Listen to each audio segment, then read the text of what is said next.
Angelo here from Future Summits Online, the future of the future. It is my great pleasure to introduce you to my next guest, Mr. Bob Hooey. Actually, no, Bob Idea Man Hooey. Bob is overflowing with ideas and creativity and innovation. He is the guy who travels the world on a mission to give help and hope to everybody that he meets, and he does that in truckloads. I can't wait for you to meet this guy. He's one of the nicest people you'll ever meet in your whole life. Super humble yet super intelligent. Ladies and gentlemen, this is Mr. Bob, the Idea Man Hooey. Bob, it's really good to have you with us today. It's an absolute privilege. I would like nothing more than to have done this in person, but being the next best thing, and we're into the future and we're into technology, this is what we have, and I'm so grateful for being able to connect with you all the way in Canada. I'm from Singapore, and you're all the way in Canada, and we can get to speak like this, so it's a real privilege. So thank you very much for participating in the summit. Pleasure is mine, and the nice thing about technology is that we can do this. I can be in my office, and you here in Canada, you can be in your office in Singapore, and yet we can still have a meeting of the minds and share ideas, and I love that.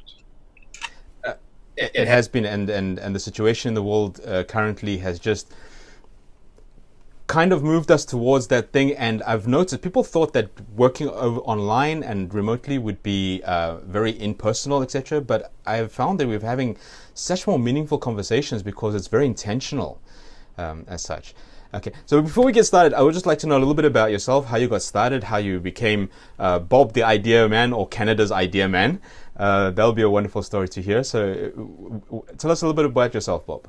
Well, I got started in the speaking business back when I was actually still designing kitchens. And I started doing programs on how to design your kitchen. I actually wrote a book. One of the earlier books was called How to Remodel Your Kitchen and Stay Married. And I literally would do programs, and we'd sometimes have 7 or 8 couples come in, and I would do like an hour, and I'd show them. I had little models, and I'd say, here's a typical kitchen, here's another one. And at the end of that, inevitably, 1 or 2 of the couples would say, could you help us with your kitchen, with our kitchen? And I said, of course I can. Because I would give them lots of good, solid information, but I'd let them know that there's more to it than they thought. And the idea was that I could do that. So the Idea Man thing came from a client.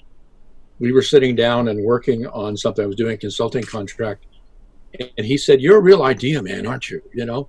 And I went, yeah, I guess I am. And so I started using it about 25 years ago, I guess. And it stuck. So now that's what people know me as around the world is, oh, there's the Idea Man, you know? And somebody says, why do they call you that? And I said, let's talk for a while, you'll get it. Because inevitably, when I'm talking to people, I'm listening to what they say, and my brain is working and looking for connections and ideas. And I'll say something like, perhaps you've already thought of this, but here's an idea I think you could use. And one of the books I wrote, you can see in the background, is speaking or working beyond the first sale. And the guy who did the foreword to that built a $1 billion industry, retail furniture industry here in Canada. And in the foreword, he reminded me that one idea I gave him made him $12 million. And I wasn't aware of the fact that I did that. It was just, we were talking about something, and I said, hey, you're missing something here. And I outlined some ideas for him, and he went ahead and did it. And the end result was at the end of the year, because he's that kind of business person, he tracks everything. That made him well over $12 million that single year. That's incredible. That was actually going to be one of my questions. Is like, share a success story of one of your ideas, but you just went ahead and did that. So I'm so grateful. He was speaking to the building industry here in Alberta, up in Jasper, and in those days, he hired me to come in and help him with logistics and when he was doing presentations and be a speech coach and those kinds of things. And I said to him, I said, Bill, you're leaving money on the table. These people build houses, and people who buy houses need furniture, and that's what you sell. So let's see if we can come up with something that would work. And in essence, what they did is they made a deal with builders across Alberta to give them free furniture for a year for their show homes, as long as they advertised the brick And at the end of the year, they gave them the option of buying. The people who bought the house could buy the furniture at cost or send it back. And that effectively turned all these show homes around the province into small little mini stores for his company. That's incredible. That's incredible. That's not even two birds with one stone. That's like five birds with one stone. It was just an idea. It was just something I thought of while we were talking. That's fantastic. That's fantastic, Bob. Thank you very much for sharing that story. And it goes straight into the next question I was going to ask you, which is your mission, is to give people help and hope, and especially in the days we're living in right now, moving into the future. I don't think there's a greater commodity right now than help and hope that people are looking for. So if you'd like to speak about that for a little bit, that'll be wonderful. Since where that came from was very simple. I've had the privilege of traveling around the world and speaking to a wide range of audiences, from business people to community leaders to Toastmasters to whatever it happens to be. And I've noticed a few things that are similar. People are looking, they want to get better at what they're doing. They want to improve their lives. They want to do something better than they've done now, but they don't know how. So they need the encouragement, which is the hope, but they need the help, which is the how-tos. And I thought about it, and I thought, in times of crisis, people need help and they need hope. That's my business. That's what I do. I mean, that's really what I bring, is I bring ideas and encouragement to their lives to say, if you want to do something, here's how you do it, and I believe you can do it. That's fantastic. That's really, really good, and I resonate so much with that, because in my line of work as well, I try and help people become what we call unstuck. And I found that one of the biggest causes of stress and anxiety and troubled mindset is that idea, like, I have no choice. What are the choices? What are the options? I don't know what to do. This blank wall. And the moment you give them an idea or a different option, suddenly the world opens up. And you see this ray of light in their eyes and the smiles on their faces as such. So I think that's a terrific thing to do. Can you just give us maybe one little sound bite as to the mindset or the thought process that you would recommend to somebody? It's like, if you're looking for solutions, if you're looking for ideas, if you're looking for some hope, first thing you do is this. Okay, well, I think the first thing I would talk to them about is, when you're going through that, we have a tendency to focus on what's not going right. Yeah. Example, and then I'll follow it through. When COVID hit, it impacted a lot of us, especially some of us like myself, that I make my living traveling the world sharing ideas. And all of a sudden, I wasn't traveling the world. Everything was being canceled. Sorry, Bob, we're canceling. Sorry, Bob, we're canceling. Sorry, Bob, we're putting it off till later. And to be honest, for about a week or a week and a half, I was getting depressed, because I thought, I'm not going anywhere. I'm not doing anything. And it was driving me nuts. And then I thought about it. Okay, am I dedicated to the traveling, which is the method, or am I dedicated to the message? And I realized that even though I couldn't go, I couldn't travel, my message could. So then I started doing things like this, where I was doing stuff using new methodologies to reach people and reach out. But when I talk to people about, first of all, find out what's going right in your life, because there's always something going right. Maybe everything's really tough, but your wife still loves you. Your kids love you. Your dog comes up and wants to play with you. Anything. Find something that's right, because it gives you a little bit of encouragement. And you think, okay, if something's going right, maybe something else can go right. And in a sense, it's kind of like we're stuck behind a wall, because we're seeing this instead of seeing over the wall. And when we see something as right, it raises our viewpoint just enough that we can see over the wall and go, oh, maybe there is something past this. Maybe there is something I can do. And when I'm coaching people and counseling them, I tell them there's always a choice. Sometimes the choice is a tough one. Sometimes the choice hurts. And for example, what's happening now in the world, there's a lot of businesses that have gone out of business, and there will be more before this is done. Some of them are going out of business for the right reasons, because they weren't making it before COVID hit. And it's just a nice way of saying it wasn't working.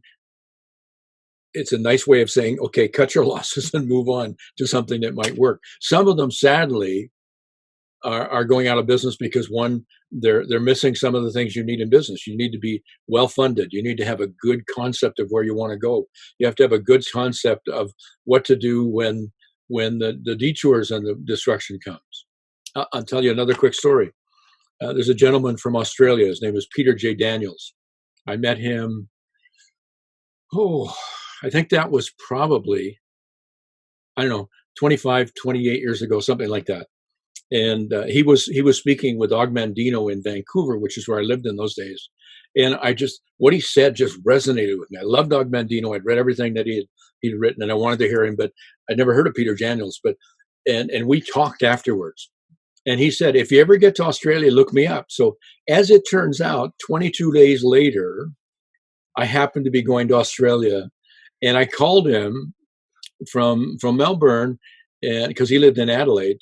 And he said, Bob, I'm leaving this weekend. So if you can get here before then, we can spend some time. So I quickly got to Adelaide. I switched around, and he showed up in his gold Rolls Royce with a license plate that said, I can too.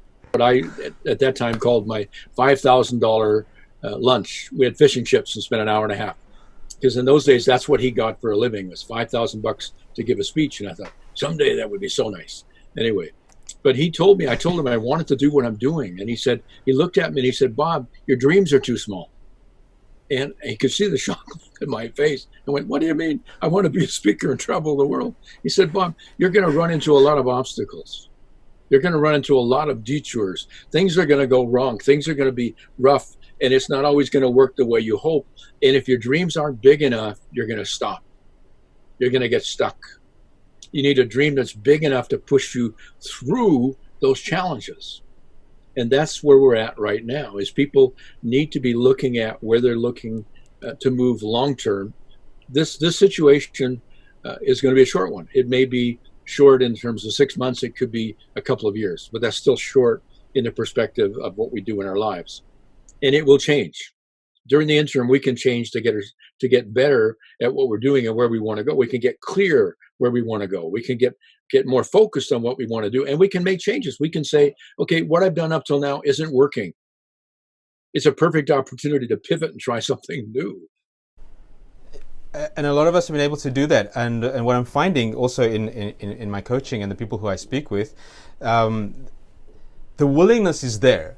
I'm willing to do something else. I just don't know what to do. Is the question, is like, what do I do? You know, I've known this for so long. I've been doing this for so long.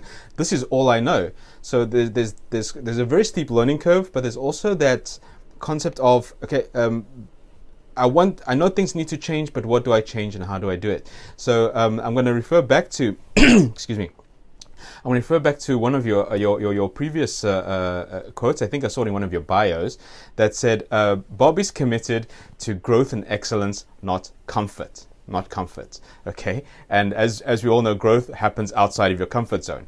But it's our natural tendency to want to revert back to our comfort zone. So I'm sure many people's minds are right now, I can't wait for things to get back to normal so they can return back to their comfort zone. But it's a different world. It's a different situation that's becoming about. Things have changed so drastically that discomfort is going to be normal.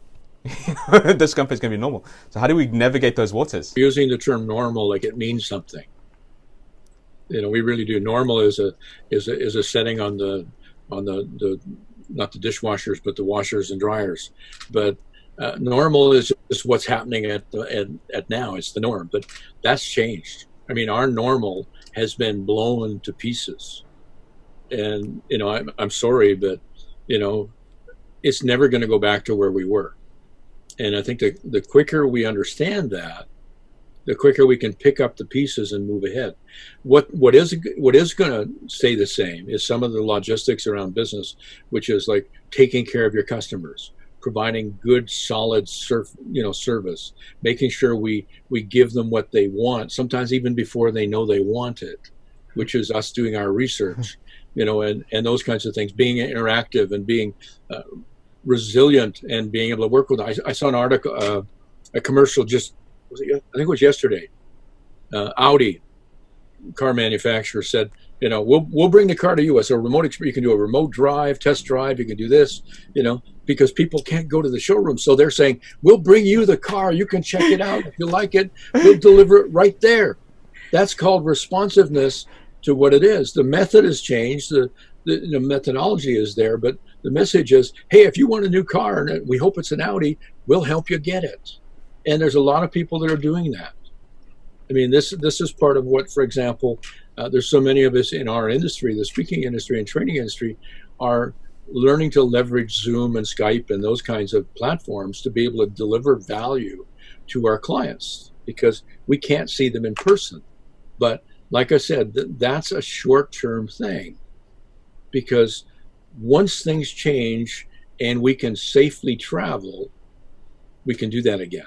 And I say that because I believe that people want connection. We can get a certain amount this way, but I'm a hugger. I love to hug people. When I go to CAPS conventions or any of the GSA convention, or even if I had been in Singapore in May, which when I was going to come, I would be hugging people that I know. That's part of, again, what I'm known for. And I jokingly tell my wife when I go to these things, she says, well, go have time, go have fun and get lots of hugs, because she knows, I like to connect with people, but right now, this is what I got. I've got this little screen. That's it. So I can virtually hug people, but I can't even do that because my hands go off screen. You can't see it, but but that's going to return. Will it return to the same level that it is now? Probably not. I think we're going to find there are going to be a lot more online training programs and stuff that continue going on, because people are going to find out that it does work in a short term. It does work, so it will allow them to bring in speakers from around the world and keep their costs in line to still service the people in the audience. But Absolutely. People do like the social context, and I think that means some of us are still going to get to go travel. Definitely, I don't think we could ever completely eradicate the personal touch, the personal interaction as such. But I completely agree with you. Many things that have probably considered unnecessary, unnecessary stuff has been compacted and refined to be this format, which makes things a lot easier and more comfortable. People don't have to go anywhere. They can, from the comfort of their own homes, in their pajamas or whatever necessary, they can learn from people like yourself. One of the things that I'm learning from you, which I'm really, really grateful for, because again, I'm into transformation, I'm into mindset as such, is the concept of idea. Now, like we said, you mentioned people need to pivot. The business is not going well, things need to change. The Audi has changed, as the example you gave previously. But just having an idea it's not enough. It's not enough. I mean, ideas are very powerful. I remember in Think and Grow Rich, Napoleon Hill mentions what a man can think think and believe, he can conceive and believe, he can achieve. But conception and belief is just one small part of actually making something real. So what is the magic? What is the special sauce that needs to happen to go from ideation to actual implementation? And I think the truth of that is in the word believe is not what people think it is. Belief is not a matter of, yes, I intellectually agree with what you say. When you say something, yeah, I believe you. Like if you say to me, we're going to get on and do a Zoom call at 7:00, then I'm here at 7:00 because I believed you. There's an action implied with the belief. I don't just believe that, yeah, you meant you were going to do it. I actually acted on what you said. And I think part of that, they're prevalent. They're all over the place. But it's when you act on an idea that it makes sense. And in some cases, money. I call my company Ideas at Work for a reason. Okay. Because I'm known as the idea man. I come up with ideas, but they're only good if you use them. If I give you an idea, and I might give you $1 million idea, and I sometimes don't know until you try it and make the $1 million like Bill did. He made $12 million in one idea. I didn't know it was a $12 million idea at the idea I gave it to him. I just said, hey, you're missing something here. And he acted on it. because he saw the validity of it and thought, well, what the heck? I got furniture. I'll try it. And he spread it out across the province and made lots of money with it. But he acted on it. And that's the difference. It's kind of like when they first hired me. Originally, what they were looking for, which was really funny, this was after 9/11. This is where things changed. After 9/11, in North America, things really went radically bad. Shortly after 9/11, within 3 weeks, I lost 5 major engagements, which I shrugged off and didn't think, that's no big deal. It was like 25 grand worth of business. So I thought, well, that's okay. I got more because there was some further into the next year that were booked. But the interesting thing, in those days, I didn't have a business. I had a career. Okay. And which means that I would speak. I would sell some books when I'm speaking, or sell some programs, and I would get more business because I was speaking. So the more I spoke, the more I got to speak. And all of a sudden, I wasn't speaking, so I wasn't getting the referrals, and I wasn't getting the spin-offs. And the next year, I went from a fairly good income to I made $500 in 6 months the following year, and it scared the heck out of me. So I started looking for things, and I saw this blind ad. They were looking for somebody to write a book about a local Canadian entrepreneur that had done well. And so I sent in a note and said, well, hi, I'm Bob Hooey, and I've written a few books, and maybe I can help you. And so I went in for the interview, and it turned out to be about my friend Bill, who became my friend. And as we were talking, he decided he didn't want to do the book, but his president said, hey, I noticed you do training. And I said, yeah. He said, we got 22 vice presidents. Could we have you come in and work with them over the next 3 or 4 months? Which turned my whole year around right there. Absolutely. And the nice thing about it is one of the things that we did a number of things for the Brick. That's just one example, but we wrote a book called The Brick Way to get away from the silo concept of everybody working in their little silos and sharing information and holding each other accountable and that kind of stuff. And I raised the bar. I said, guys, you're sitting here at about just under $800 million a year in retail, which is pretty good for a small company, but you can do better, and I said, and so we talked about raising the bar and building some depth. There's a whole bunch of stuff that was a problem that I saw, in the sense that they had the small team, very, very compact, very well-oiled team that was doing all the work, but there wasn't any bench strength. They weren't developing the people behind them. And I said, guys, until you do that, you're never going to reach the $1 billion mark. So we actually made some major changes, one of which was the book. And a year later, they went to $1.1 billion and broke the $1 billion rate because they implemented some of those things. They acted on some of those things, and they made it happen. I just had the idea. So it's that, okay, I want to say it's simple but not easy, but the word that connects idea and implementation is action. And that's what gets you out your comfort zone, because if you stay where you're comfortable, you're basically dead, but you just haven't been buried yet. There's a lot of people who are very comfortable. To force them to make a change, they don't make a change. COVID-19 has made a lot of people very uncomfortable, because now challenges, because they're not all privileged like you and I to have high-speed internet and have the ability to do what we do and work from home. They don't have the tools. So, and some of them are in retail. So when their stores close, they're out of a job, and that's tough. But and the thing is, I was just reading. Where was it? I made a note. Just before COVID-19 hit, there was about 15% of people were working at home, had that option to work from home. It's now about 34% in a short period of time. What's going to happen is some of them will stay working home. Like, for example, Twitter just said to all their employees in the last month, you can work from home, and we're making it permanent, because they realized it works. But it doesn't work for everybody. And this is why sometimes the comfort thing is, well, this will work, and we'll work it for everybody, and it'll be comfortable. It doesn't always work for everyone. What works for one company may not work for yours. And this is the part of researching and say, okay, maybe a blend. Maybe they'll have it where you can work home 2 days a week or 3 days a week, and you come into the office, or something like that. One of the things that's going to happen, like for instance, Calgary is about 3.5 hours south of where I live. Calgary has a lot of head offices. Downtown Calgary, big high scrapers full of, well, it used to be full of people. A lot of empty real estate right now.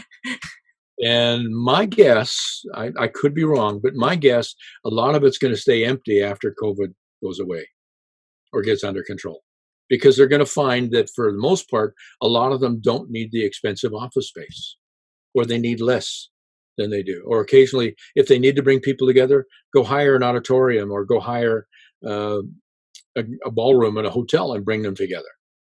If they can work at home, and they've got the techniques, they've got the tools, and they can still do it. Because one of the things that somebody, I think it was MIT, did some studies on it, that there's actually an increased productivity from working at home. Now, that's not to say that working at home when you're homeschooling your kids and all the kind of fun stuff that's been happening now. I have a friend in Barcelona that was going nuts because his wife was actually working from home. He has 2 kids, and he was trying to do stuff, and they were doing daddy, daddy, daddy, daddy, and it was driving him crazy because he was getting nothing done. But something like that could work maybe once the kids are back in school. Yeah, absolutely. And it's been a surprise to so many people, but the knock-on effect of that, in many respects, is so positive. With less traveling, having to go places, less expenses, people having to pay, less emissions, less. It just has such a wonderful positive effect. But as you said, it doesn't work for all industries. And one industry I want to speak about really quickly, because I have friends in this industry, and it's something that you are very familiar with, are my friends that are in sales. Okay, particularly insurance sales. Things, the type of sales where everything depends on the relationships that you build with people. Now, obviously, you can't go networking, you can't, have lunches, or we can kind of start doing that now. But these are trying times, and you've actually written 2 books about doing that. It's about sales in tough times and generating even more sales in tough times. So these are tough times. So if you have anything to share about that, that'll be wonderfully helpful. The biggest thing that I believe is you need to keep on message. Which, if you're an effective salesperson, I tell people, if you're really a good salesperson, you're an assistant buyer. In other words, you're helping your clients, and I use the term client because they're under your protection. It's an old English thing. A client was like under the protection of a lord or a king. That's the term client, rather than customer, who's somebody who buys something. I talk about clients because I believe that I'm there to serve them and help them make an intelligent decision. And that sometimes means, this is where when I'm doing sales training, that sometimes means saying to somebody, you're thinking too small. I need to have you look at this larger product, this larger volume, this larger event, even though I know it's more money, but in the long run, this is honestly the best deal for you. And if you built that relationship where they trust you and believe you, they'll follow through on it. I honestly believe that it really hasn't changed. People do business with people they like and they trust. I heard that probably 30 years ago from somebody, maybe it was Brian Tracy or somebody like that.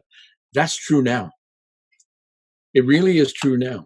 If I like you and I trust you, I'm willing to do business with you. So the methodology has changed because maybe we physically can't get together, but we can do things like this. We can be involved in doing online programs where people are doing some networking and getting to know people. I mean, my Toastmaster clubs around the world have had a metamorphosized to having online meetings and still finding a way to make it work, which is the people connection of listening, giving feedback, giving support, those kind. So I believe that will start happening, if it hasn't already, with some of the service groups like Rotary and some of those areas. I have no doubt are starting to go online. And again, allowing people to have that interconnective with each other. Because the other thing I've found over the years is people like to help other people. I heard you say that in a speech, actually, which was very, very interesting.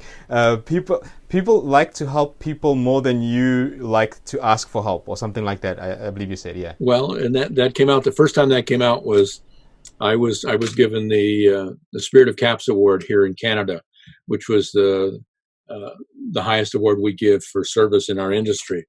And our president got up and said all these nice things about this person did this and this and this and this and this and this, and then my name came out of his mouth, and I went, "Oh my God!" And so I took my time walking up to the front because I thought, "What am I going to say?" And what I said initially is, I said, "My wife's not going to believe this one," but I said it was nice that Ravi said all these nice things about me, but in truth, none of these things would have happened if people hadn't have said yes when I asked for help. And that's where that quote came out from. I found that people are more willing to help me than I am to ask. And so I've become very bold in asking for help, whether it's raising money for something that I believe in. Sometimes if it's doing something that I think makes a difference in the world, and saying, "I want you to help." Like when we had to cancel the event in Barcelona, I said to the speakers, "Let's do something online." So all of a sudden, 15 of us went from doing half-hour sessions we would have been doing live to 5-minute little pieces. And we put together a 2.5-hour program to try and deliver some value to support PSA Spain, because I asked, and they responded. And I can attest to that in this very example right now. I asked you, and you're willing to help, and it blew my mind. I never expected in a million years, but you have this amazing heart to help people like myself, and it made me so grateful that you agreed to do this interview for the summit, and to help other folks as well as we move into a future that is a little bit uncertain, but to give that hope and help. And I'm glad you mentioned about that. The help element of it, because like you said, you're there to give hope and help, but sometimes we just don't know how to either ask for help or where to go to find help, and that was one of the challenges. And personally, how I overcame the asking for help is offering to help first. When you offer to help first, people are more inclined to help you, but many folks have not gotten used to that yet. So just if a couple of words on how to go about asking people for help, so that there's a win-win situation, will be wonderful. Well, here's a suggestion. First, ask the right people. I mean, there's a lot of people that ask for help just generally. I need help. I need help. I need help. How do you need help? Well, I'm not sure, but I need help. Ask the right people. Think of somebody who knows something about where you are or what you're up against, the challenge that you have. And then be very specific in the ask. This is what I found has helped. And just say, "Hey, can I ask for a favor?" No. Can I ask you, would you help me with this? For example, when I was rebuilding the professional speakers chapter in Vancouver, I would ask people, "Could you do this particular thing on the board? Could you take on this project?" Which made it real. They could say yes or no based on what I asked them, and then they would take it on. I would help them do what they did, and they made us. We tripled our membership in a year, and became one of the top chapters in Canada. But because people responded specifically.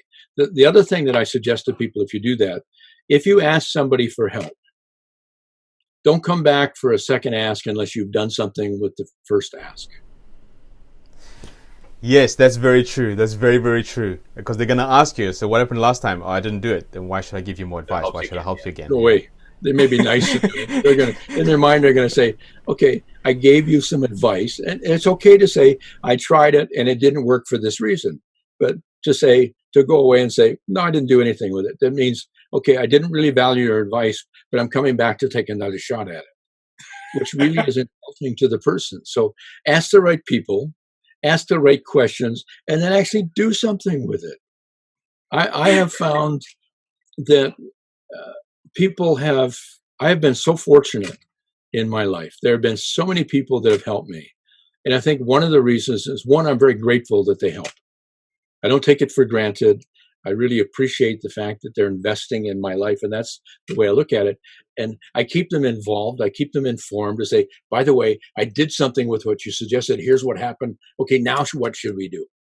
And people like to be part of something that's successful, something that's growing, something that's got energy. And so if you're providing that, they're going to say, yeah, well, here's another one. You can do this. If that worked, you can do this. And pretty soon, like, for example, in Toastmasters, we have a professional level designation called the accredited speaker, which is very difficult to get. And since 1981, I guess it started, we've had 87 people that have earned this designation around the world. I was the 48th, and it took me 4 years, because I took a year out when I was district governor for BC to focus on my role. But there were people, when I walked across that stage to get that designation in Palm Desert, there were people in that audience. They were yelling and cheering, and they were applauding. There were people in there that were happier than I was that I got it, because they had helped me get there. I can completely resonate with that. I owe everything I have to the wonderful mentors and teachers that I have. I'm forever grateful with them. But that was the key thing. People ask me, how did you get this person? I'm not going to name drop right now. How did you get this person to help you or that person to help you? And I said, because, well, when they told me to do something, I did it. And they saw that I did it, and that just encouraged them to help more. So I'd be more than happy to help somebody out if they listen to what you have to say. Hey, because there have been so many people that help me.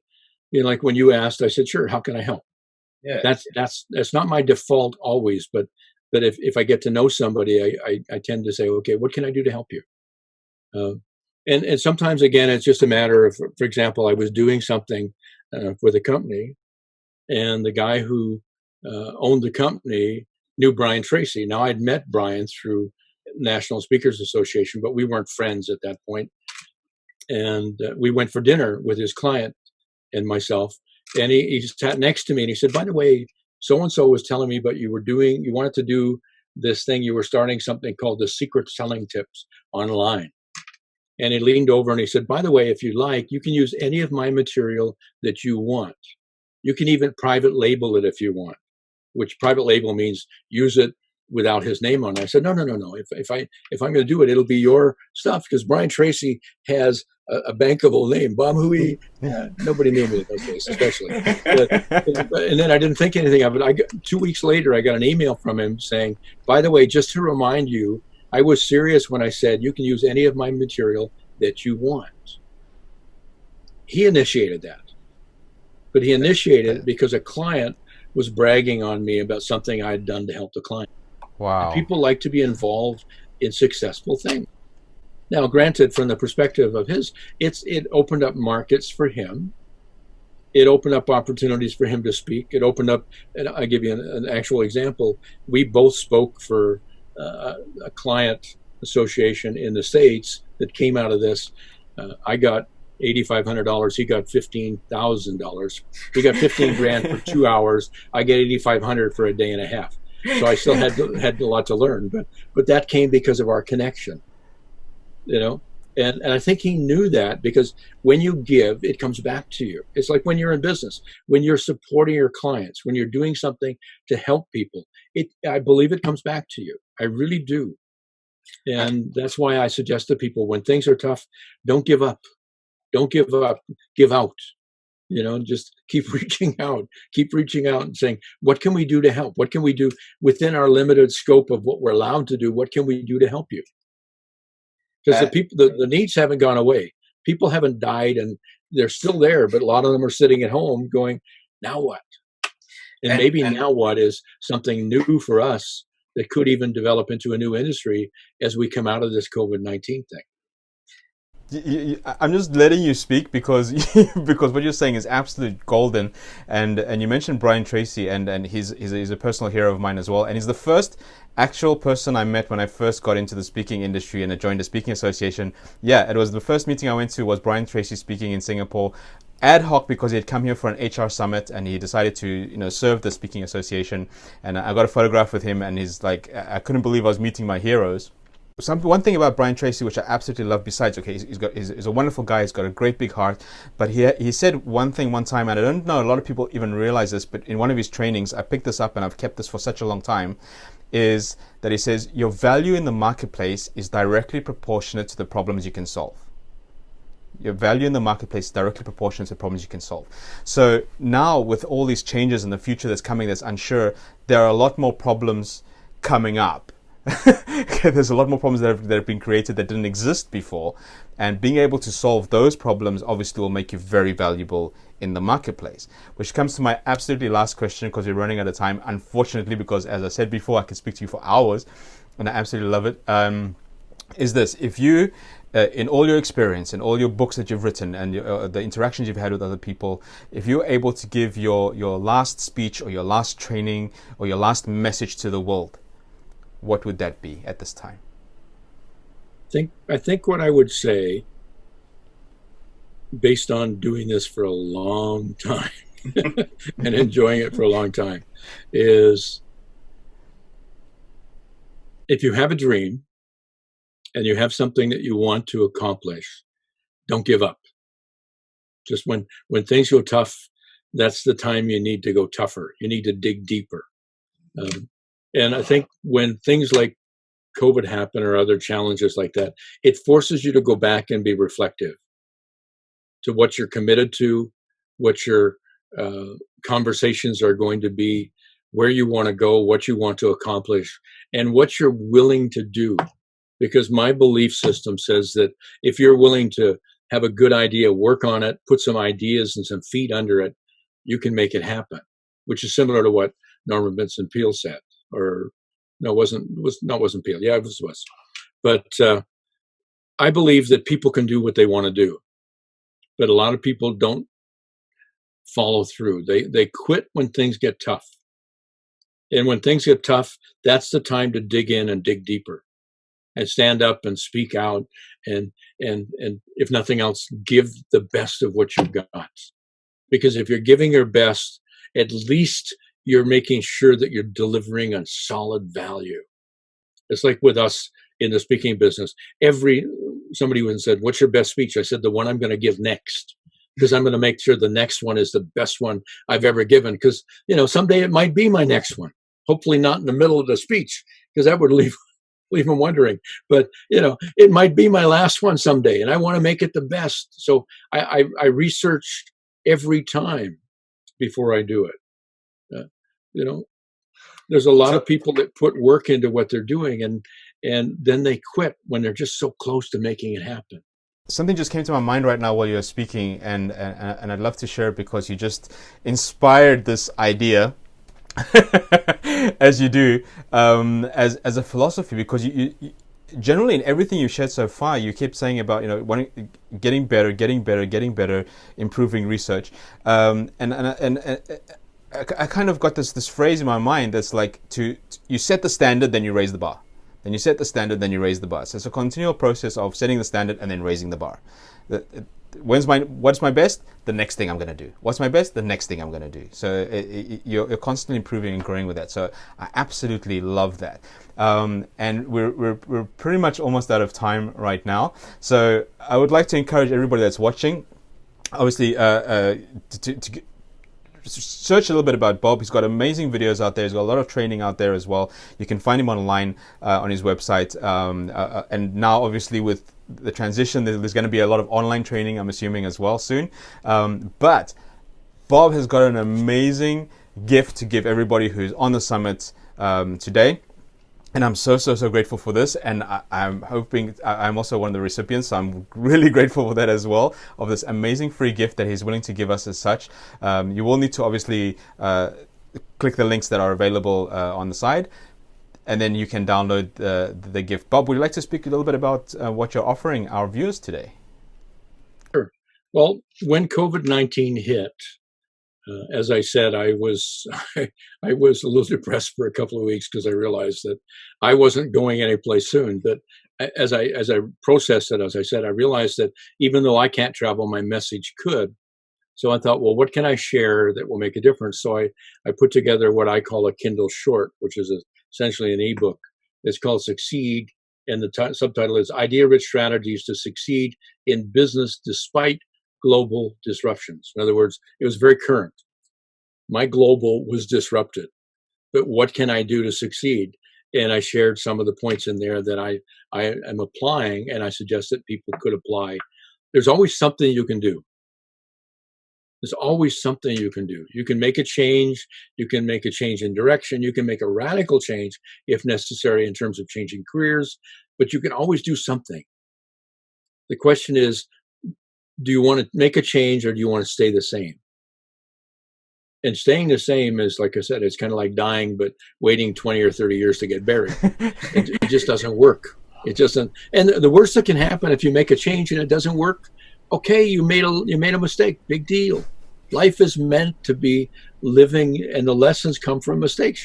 The lessons are found and learned through making mistakes. So, in a sense, you could say, make as many mistakes as you can, because you'll succeed quicker as long as you learn from the mistakes. There's a caveat, right? There's the caveat at the end. As long as you learn from it. If you're repeating the same mistake, that's insanity.